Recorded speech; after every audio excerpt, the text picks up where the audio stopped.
Welcome to episode 12 of the Rule Your Pool podcast. I'm your host, Eric Knight, and with me, as usual, co-host Jared Morgan. Jared? Happy to be here. Couldn't think of anything better to do today. Oh, yeah, me neither. It's not like we have jobs. So this has been kind of a long time coming. This is a big topic for us, and we wanted to get a few other things explained before we got into this. But today we are going to do the first of two. This is a two-part series on the Orenda Startup and why we do it. And today we're going to talk about sort of the philosophy. Why do we do this? What is the chemistry? Why are we doing something so radically different than it has been done for so long? And why is it working? We are not going to talk about the procedure in any specifics in this episode. That's going to be the next episode, which will be 13. So if you want to skip this, feel free. You can go to 13. They'll be published a couple weeks apart, I guess, but most people binge podcasts anyway. So in this episode, we are going to be basically talking about the overview, 30,000 feet. What are we actually trying to accomplish? We're not going to get into the weeds of the specifics of how to do it in this one, but basically what our startup can and cannot do and set expectations. So, Jared, is there anything you want to add before we get into it? Yeah, you specifically said what is so radical about what we're doing. But hopefully after this episode, you will get an understanding of how not radical this is at all and how it just makes sense. Yeah, well, that's true. I kind of said it tongue in cheek because it does make a lot of chemical sense. And when you understand the chemistry, hopefully this episode will get you there. You're going to realize, why wouldn't I do this? It actually makes the most sense for the cement. And that's the hope. And it does work. And so we've got a lot of field evidence to show that it is very, very impactful. So without further ado, this is episode 12 of the Rule Your Pool podcast. Let's go.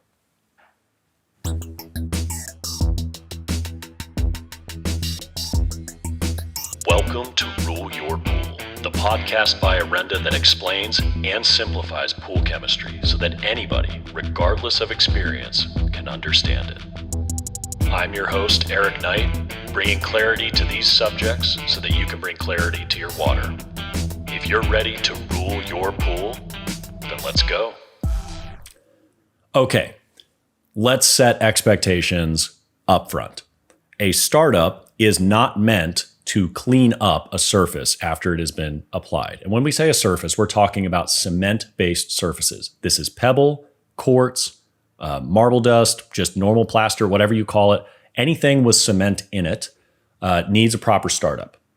We would argue even vinyl and fiberglass pools need a proper startup, but they don't have a cement reaction that interacts with the water, so the timing is not nearly as urgent. So we're going to focus on cement-based finishes.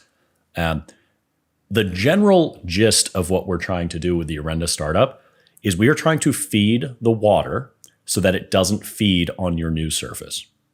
Jared, is there a simpler way that you can say that?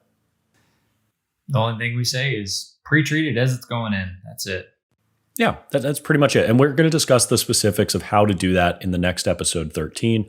But for now, what we're trying to do is take away the water's ability to interact with your cement. See, cement cures in an interesting way. So the guys who are plastering, they have these bags of cement and beautiful pebbles and whatever else. Some of them are pre-mixed. Some of them are separated by Portland white cement and then maybe some pigment and maybe some pebbles. And they mix them in this auger on a truck. And they pump this stuff in there and they start troweling it into place. If you've ever seen it, it's a really cool procedure. But when water is introduced into that auger on the truck, a reaction begins. Actually, a lot of reactions begin. So water gets put into this auger with this dry cement. And when Portland cement meets water, there's something in Portland cement called calcium oxide. Calcium oxide meets H2O. You get this new substance. And Jared, we refer to it all the time. What is that substance called? Calcium hydroxide. Oh, beautiful. Calcium hydroxide. And by the way, for those of you listening, if you want more information on this, all of this stuff is available on our website. It's also available. A lot of it came from the National Plaster Council. A lot of it came from On Balance. And they conflict with each other in some regards, but nobody really disagrees with the chemistry of how this stuff is actually curing. So curing and hydration, these terms sometimes get blended together. And we don't need to really get too much into the weeds. But basically, the essential thing that you need to know is if you do your startup right, the water that fills the pool should be completely ignoring the cement. That's it.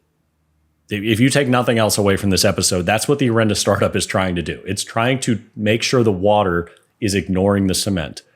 Now, there's some natural interaction where the water is helping to carbonate these hydroxides in your cement, which is a good thing because calcium hydroxide is the most soluble form of calcium. You want it to carbonate into calcium carbonate, which is much harder. It's harder to dissolve. So there's going to be some natural interaction, let's say from the water out, i.e. from the pool water pushing into the concrete. Think of it that way, pushing into the cement. That's a good interaction because that's carbonation. And if you think of it kind of like this half inch of plaster that was just troweled on is kind of like a steak, think of it like you're heating and searing that steak. That's an analogy that I use a lot. You want that to happen. You want that reaction only going in one direction where water is pushing against that cement chemically and carbonating it. That's a good thing. That's searing the steak. It's helping it cure properly. Moisture is also trying to leave that cement though. And I know it's submerged, but the pool doesn't fill up immediately. Even if you have trucks, there's a process. What we want to avoid is reactions going the other direction. We want to make sure that we avoid things from the cement being leached out into the water because the water's hungry.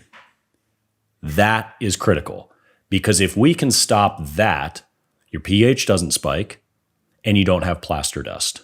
Jared, can you give a little overview of what plaster dust is so that the listeners know? So plaster dust is, for the longest time, was just inevitable. You know, it was a thing that every startup company, when I say startup company, when the pool gets fired up, you show up on the day one and you start brushing. Well, plaster dust is what's sitting on the floors, the steps, and white cloudy usually. And it takes a lot of time and a lot of work to clean up, which there were and there are a lot of shortcuts to remedy that problem. But in our research and our opinions, those shortcuts are not a good thing. And we can touch on those in another episode or another day, but it's acid baths and hot starts to burn the dust off, which is creating a whole nother set of problems and a whole nother set of LSI violations that we can touch down the road. Right. So we do have a video and we have plenty of articles on our website, orendatech.com. If you go to the blog, just type in start in the search bar, you'll find them, or startup. What plaster dust chemically is evidence that your cement lost calcium hydroxide. That's what it is. Because calcium hydroxide in your cement was pulled out into the water because the water was hungry. You had a low LSI. And it pulled it out into this water. And when it did, it has a very high pH of 12.6, which locally, right by the surface, raises the pH substantially. And therefore, you now have a high LSI. I know it sounds confusing. It started as a low LSI. You pull out this hydroxide, you spike the pH into a high LSI, and that precipitates as calcium carbonate. Every speck of plaster dust that you see was supposed to harden inside the cement. Instead, it got pulled from the cement into the water, it carbonated as dust and fell onto the cement, which you now have to brush up. Jared, does that make sense? It does. And the reason it was pulled, and we use the word pulled loosely, it was just the water, because it was low on the LSI, trying to find calcium saturation, and it was grabbing whatever calcium it could find, which the most readily available source is the calcium hydroxide, and it just carbonated. Mm-hmm. Yeah, and it carbonated in the wrong place. It was stolen. And this is what we're trying to prevent with the startup, because if the water, I call it raw water, if you put raw water into a freshly plastered pool, chances are that water is not LSI balanced. Not out of the truck, not out of the tap, not out of the hose. So when it goes in there, it's going to find equilibrium on its own. So you start filling up the bottom of a pool, in the first few minutes, I guarantee it's already eating. If, unless you're in like Santa Rosa, California, where we found that the tap water is actually scale forming. Which is a very That's good an exception. Point. Very good point, because your tap water is different no matter where you are. It can be different across the street. It can be different from season to season, day to day. So you have to check the tap water. And, some of the tap water that we fill pools with is actually great, like Eric was saying, where it's, super scale forming, and it's actually really good to fill a pool with some of that water. I'd had a customer call me on this week. The alkalinity was 470. Oh my God. That's the highest I've ever heard. I've heard of over 200, not 400. And I told the guy, I said, hey, that's actually really good water to fill a pool with, because you're not going to be etching. So he didn't have to add a whole lot of calcium. He didn't have to make much adjustments, and the plaster turned out great. Yeah, and on the high side, you're going to get some precipitate, but it's not going to be plaster dust. It's not going to be at the expense of your surface. So you could have a condition that we call snowing, where you just have an oversaturation. Either you put too much calcium in, or in this case, the alkalinity was too high, or maybe in the case of these pools in Santa Rosa, they got an 8.3 pH coming out of the tap, and they have high calcium, and they have high alkalinity. It surprises me that their tap water doesn't just scale in the pipes. But then again, maybe that's the objective, to protect the pipes. I don't know. But on their startups, you know what they have to do? They just add SC1000, and then they add the acid to neutralize the SC1000. And they actually add a little bit of more acid so they can lower the pH out of the tap so that it's in the ideal range, which is the ideal LSI range, not an ideal pH range. And that's a big mistake. So people think, oh, we got to get this range chemistry to fill the pool properly. Not true. Not on a startup. Yeah, I'm not saying these ranges don't matter, but on a startup, you're playing a different game, because you have a surface that hasn't carbonated yet. It's in the process of carbonating. So you have different parameters that you have to hold and maintain.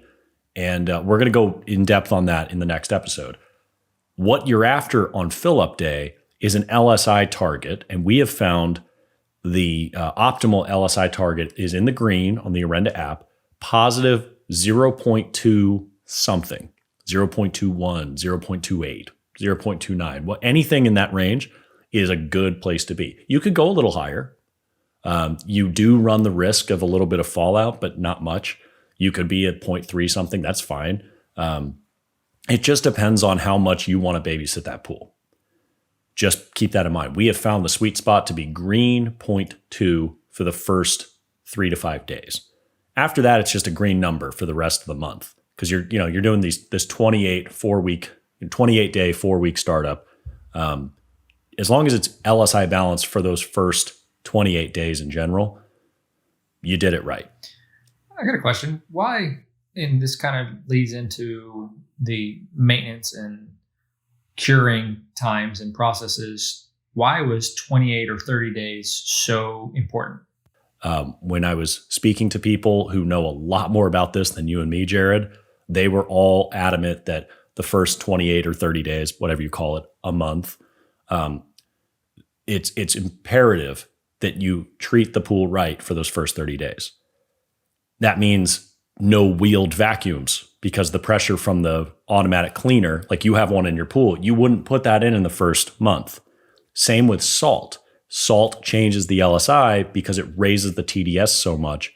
And it depends on who you ask, at some salinity level can actually impact how fast it cures, I've heard. But then I've found sources that said it actually increases the curing. I'm not a scientist on this. Let's just say no. Yeah, just don't do it, because they all seem to agree on that. And they know way more than I do. So don't add salt in the first 28 days. And we have seen builders add it in the first week, and it's never successful. There's always light spots on the bottom of the pool. And for some reason, people add salt, they just dump it in the pool and then they brush. If you're listening to this and you do this, don't do that. You're going to have a lot more success just diluting it in buckets. I know it takes you an extra 10 minutes, but just trust me, if you pre-dilute it and dissolve it before it goes in the pool, you're going to have a lot more success. But we're getting into the weeds. I still have bare rock spots where my driveway's been eaten up because I couldn't get out of my driveway one winter. and I put rock salt on there. No. Yeah. Ever Yeah, you since did. then, it just completely erodes away year after year. I bet it did. Very I bet it frustrating. did. Well, you created an LSI violation. Why does salt water damage a pool deck like a travertine deck around a pool? It's the same thing. Well, anyway, again, we're getting into the weeds on this. So the takeaways that I want to cover here, again, are the philosophy. We are going to feed the water what it needs based on the tap water. And what Jared said, I'm going to reiterate because it's that important. Do not assume you know what's coming out of the tap. If you haven't just tested it within a week, you don't know. Plain and simple, you don't know. And I was in Florida doing a startup at a pool. And you know how Florida is. They have so many pools in the same neighborhood. We literally went across the street. These houses could see each other. They were like 3 houses apart. Completely different water chemistry out of the tap. Why? Because that side of the street had city water and this side of the street had county water. Same neighborhood. You don't know. And in Phoenix, how many times have you heard, oh, well, we have hard water in Phoenix? Yeah, you did in the 90s. They treat water differently in the city now. They protect their infrastructure. They put phosphate sequestering agents in the water. They've softened it. You don't have that coming out of the tap. So whatever fills your pool, you have to know. Well, and you it have to depends test on it. the water tables. How much rain are you getting? Where do you pull your water source from? How are these things, being affected? Yeah. And a lot of pools fill with trucked in water. This is a question we get so much. How do you do the Orenda Startup for trucked in water? Well, test every truck. We have seen failures where you test the first truck and assume it all comes from the same place. It often doesn't. I did a pool in Virginia where I tested the first truck. I learned this the hard way. Tested the first truck, did everything right. That first bottom of the pool looked great. The second one did not. The third and fourth looked great. So for about 3 feet in there was a lighter shade to it. I realized that truck came from a different source out of those 4 trucks. So that's pretty astounding to me because it changed the chemistry that radically. You got to be aware of it. It throws everything off if you're not. So just do your due diligence, be on top of it, be testing. And the other thing is you got to know the temperature. It's tough in a truck because it's sitting in the sun, but you have to know the water temperature. So we've touched on the plaster dust, the interaction of calcium hydroxide and the curing process, but we do get calls. There are some things this startup cannot address or fix. Mm-hmm. That's exactly where I was going to go. So go ahead and lead us in there. I mean, I've done countless startups in the real world, and this was whenever I first started in the industry. We were doing startups for pool builders, and it was just life. I'd get my brush vacuum, I'd vacuum every pool, I'd dump a bunch of acid in there to burn it up. And I would battle this pool for at least 5 days, more like 2 weeks. And it was tough. Well, there are some things that no matter what kind of startup you do, you just can't fix. Whether it's leaching, return outlets going down into the plaster because they were full of water. It rained, you got puddle marks, and you've got that rainwater we talked about in an episode before that has 0 calcium in it. Right. It's immediately starting that reaction and looking for calcium. And the streaks from rain are a big thing too. Absolutely. And the other thing is exposure. So not necessarily a solid colored finish or like a white plaster, but when we start getting into higher end quartz finishes, pebble finishes, things like that, the exposure, people want to see that nice, pretty stone they just paid for. Well, if you're relying on the startup to burn off or eat off that cream on top to get your exposure right, you're asking for problems down the road. Well, that's because we can't. So I'm glad you're bringing this up. We are here to set expectations of what this startup does and does not do. Remember what I said at the beginning.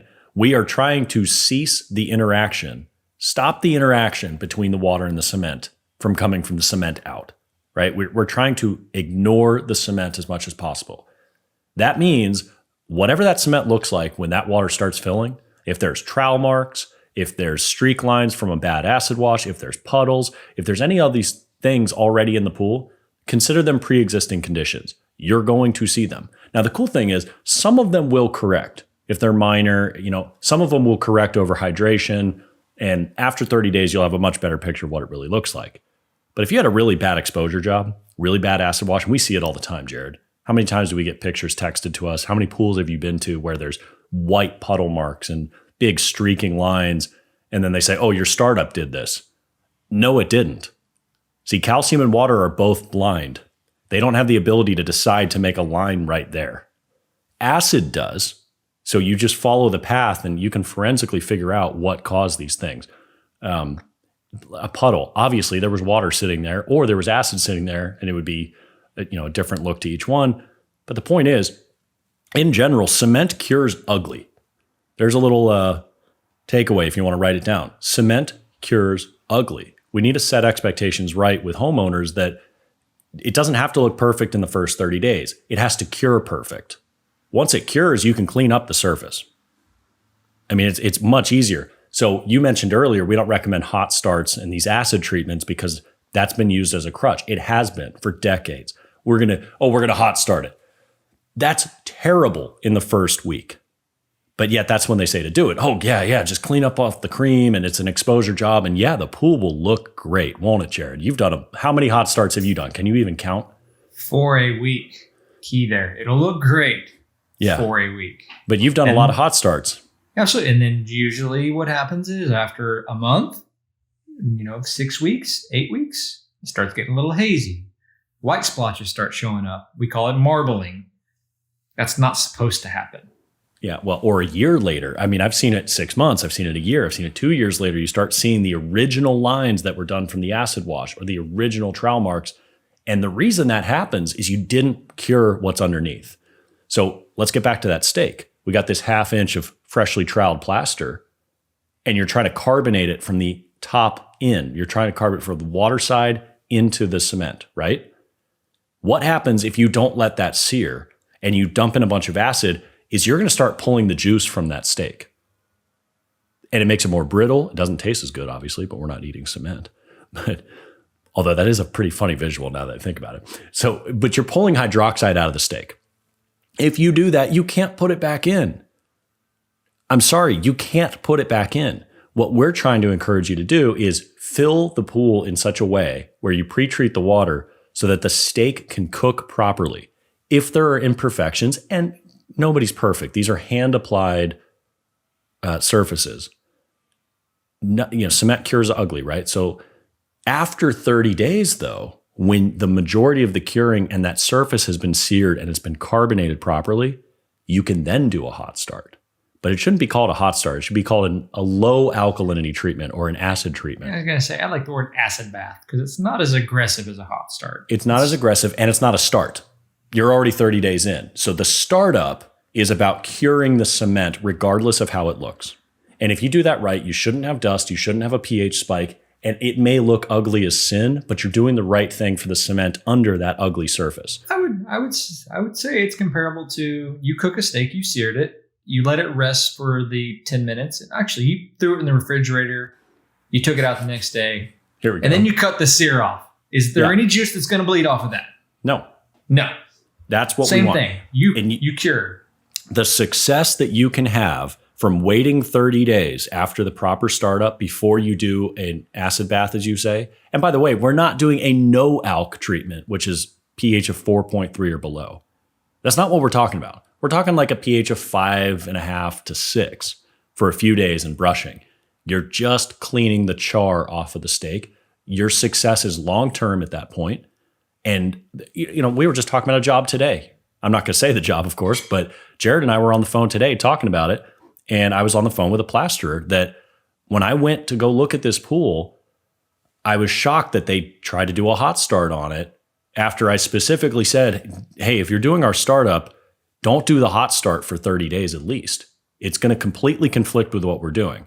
And sure enough, when I got there, they had already been doing it. The calcium was no longer around 300. It was over 550. Well, where do you think that extra calcium came from? Jared, where did it come from?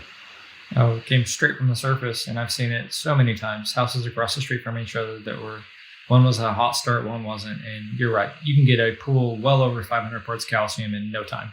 This happens all over the country. If you are impatient on this and you don't let the cement cure, the imperfection that you're hiding, it's like you're pulling, I don't know how accurate this is, but it seems like you're pulling the juice from under the imperfections and taking the juice, but leaving the imperfections. So you don't see them for a while, but they will come back because now there's void spaces and hydroxide has to fill in those void spaces and they turn lighter. So if you have like lighter puddle marks, lines, little areas, it's uneven carbonation at that point because you compromise the surface too early.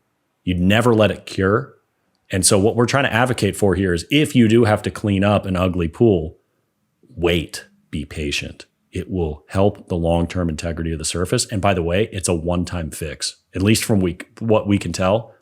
After 30 days, you do an acid bath, you clean that thing up. It looks great. I haven't seen one flip back. Have you, Jared? It depends on how the pool was initially started up. I think that's the key here. Assume it was started up our way. In the last 3 years of doing it. Yes. No, if it started up our way, no. Unless, like I said, there's other external factors. Did it rain? Did somebody not, do a bicarb rinse after they did an acid wash? Like these things are very important that can't be overlooked. Oh, and that's really what we're talking about in this episode. Because again, we're going to go through the procedure in the next episode 13. This is really more the why. This is the philosophy of what we're trying to do. So if there's imperfections, there's pre-existing conditions, whether it be from a bad acid wash or they didn't neutralize the bowl and it turned white. Those are things we can't control at Orenda.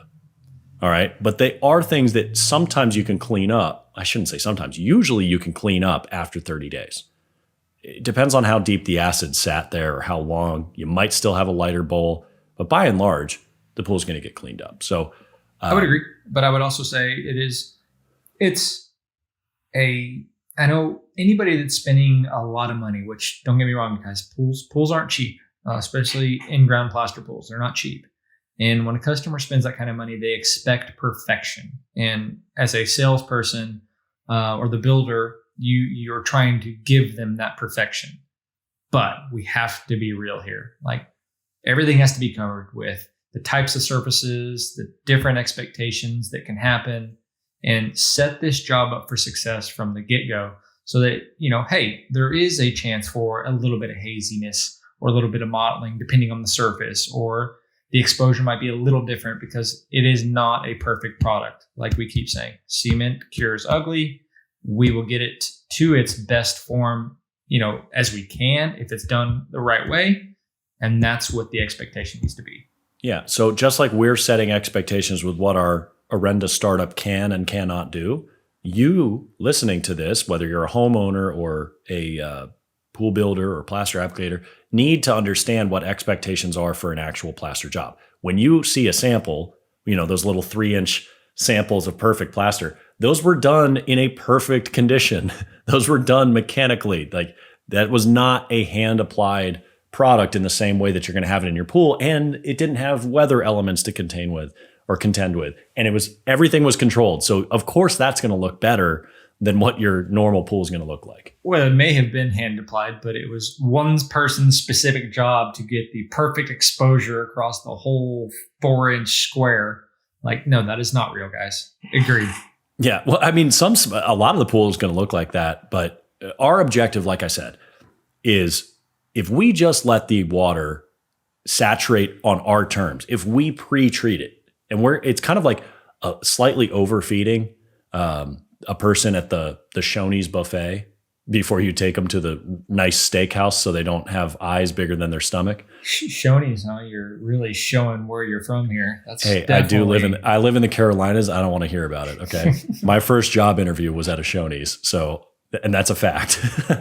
But no, I don't regularly eat there. But the point is, these all-you-can-eat buffets, we are going to overfeed water on purpose. Not enough to scale. But if you do scale, don't freak out. We call it snowing. It's just a little oversaturation. It's easy to clean up. But what we are going to do is we're going to make sure that water is carbonating the surface properly, but it's not stealing anything from the surface. That's it. That's the whole premise of the startup. It will ignore pre-existing conditions. It can be cleaned up later. I'll tell you my experience with that. It was probably my first, maybe second startup I've ever done. At the Shoney's? At the Shoney's. Okay, sorry. And it was specifically the snowing. And I was going out with a new customer here in the Dallas area. And I was like, all right, cool. I'm going to do my first startup. Because don't get me wrong, everybody, I was kind of skeptical on this process at the get-go a couple of years ago. Well, we didn't come up with a process, which is probably worth noting. This was created from a lot of different minds, like Lupe at Blue Moon Pools, and then Dave Penton, Dave Rockwell, and a lot of other people contributed to this. So this is not 100% our idea. We've evolved it from a lot of people that know more than we do. But continue. Agreed. So I'm going out to do a startup with a customer, first time. And I'm like, oh man, this I know what I'm doing. I've done this. I've read enough stuff to know how to do this. So I did it. I come back the next day and it is white everywhere. And I just start getting anxiety, like getting a little sweaty. My hands are getting a little wet. And I'm like, oh crap, what just happened? Like, I have no idea what just happened. So I call Eric, I call Harold, I call everybody. I'm like, what's up? So I start brushing the pool. All right. I'm like, the weirdest thing is going on. I brush the surface and it looks perfect. Like no dust, exposure's perfect. Like, it looks amazing. But then after about 3 to 5 seconds, it gets white again. And then I brush it off again. It's like it never goes away. Just brush it off, perfect, white. And I'm like, what is going on? Well, turns out it snowed all over that floor. And the plaster itself was extremely happy because it had all the calcium that it wanted. It didn't need to steal anything. The water didn't need to steal anything from the surface, and it carbonated and cured and looked great. All I did was curing. This was the second correct. Day. Yeah. But it wasn't pissed off because the water wasn't stealing from it. No. All I did was add acid, and within about 30 minutes, looked phenomenal. It was gone. Yeah. Absolutely. And that's all you have to do, because you just have to lower the pH to redissolve calcium carbonate. And by the way, I bet you set your calcium to what, 300 or so? That's what our original parameters were? Okay. And when you got there, the calcium was probably what, 220? I don't remember exactly what the calcium was. But it wasn't 300. No, but it wasn't plaster dust. That was the important part. But you know that because you put in enough calcium chloride to get to 300. And then when you got there, it wasn't 300 because you were looking at whatever the delta was. Agreed. You were looking at it on the floor. It carbonated because the pH was either too high. And by the way, that can happen if you wait too long too. Because if it starts etching in the first, let's say you wait 6 inches in the bowl of water, well, it's already etching. So the pH of that bowl could be 10. It's pulling out 12.6 hydroxide. It could be close to 12.6. Well, if you just start adding calcium now and the pH is already up, well, guess what's going to happen? Your pH is too high. All that calcium is just going to fall out of solution. It's not going to go in and stay dissolved, and you're going to have a snowing thing. We see that a lot.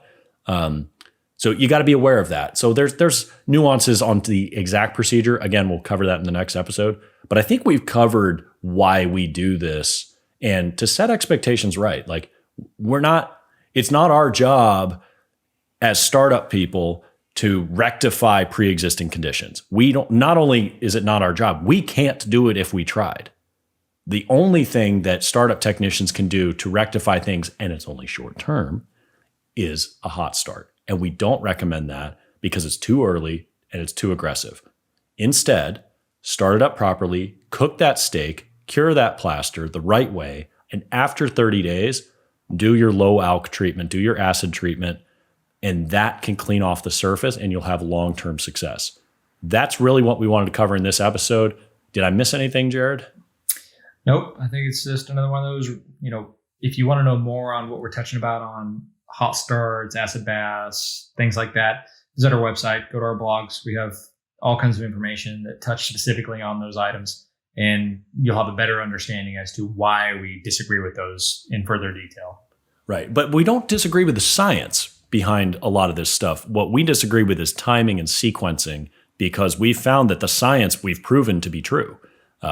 All the data and the research, our startup proves that it's right. But how you go about doing that, we put more urgency on overfeeding before it goes in the pool, not waiting a day or so. That being said, like Jared said, go to blog.orendatech.com And in there, there's a bunch of articles. We have a whole video series on startup. All this information is available online. It's also available in the app. So if you go into the articles section, type the word start in the search bar, and you'll see a whole bunch of stuff there too. So all this is accessible for you. Thank you for listening. We are Eric and Jared from Orenda, and this is episode 12 of the Rule Your Pool podcast. We'll see you next week on episode 13, where we go through the procedure. Thanks for your time. Thank you for listening to Rule Your Pool, a podcast by Orenda Technologies. For more information on what we discussed in this week's episode, check the links in the description or visit www.orendatech.com. I hope you find this show valuable enough that you tap that subscribe button and share it with your friends. You can also like us on Facebook and social media. And with our help, you'll be able to rule your pool without over-treating it with chemicals and wasting money. I'll see you next episode.